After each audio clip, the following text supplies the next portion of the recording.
আজকে আমি ডিমের তরকারি করছি। তার তেলটা গরম হয়ে গেছে, সরষের তেল। ডিমগুলো আবার ভেজে নিচ্ছি নুন হলুদ দিয়ে।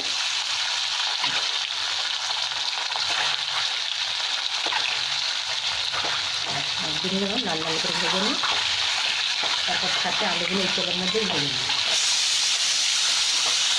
আমার ডিম আলু ভাজা হয়ে গেছে। এবার এই তেলের মধ্যে আমি একটু গরম মশলা ফোড়ন দেবো।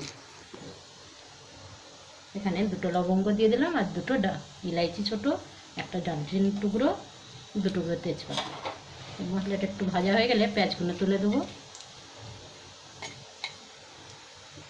মশলাটা আমার ভাজা হয়ে গেছে, খুব সুন্দর একটা সেন্ট আসছে। এবার আমি পেঁয়াজটা দিয়ে দিলাম।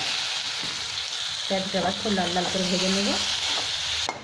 এখানে আমার পেঁয়াজটা ভাজা হয়ে গেছে। একটা টমেটো ভিতরে দিয়ে দিলাম। এখানে আমি জিরে ধনের পাউডার, হলুদ আর লঙ্কার গুঁড়ো আর নুন একটু দিয়ে দিলাম। মশলাটা একটু ভেজে নেব একটু জল দিয়ে।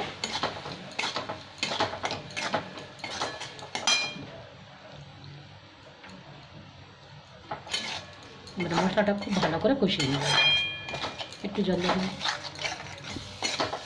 মশলাটা আমার খুব ভালো কষা হয়ে গেছে। 4টে কাঁচা লঙ্কা দিয়ে দিলাম, ছিঁড়ে রেখেছি। সাথে আমি আলু আর ডিম দিয়ে দিলাম। এবার একটু জল দিয়ে দেবো ভেজে নিয়ে। হয়ে গেছে, ফুটে গেছে।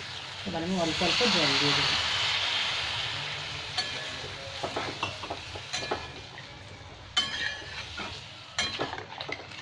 আর একটু জল লাগবে।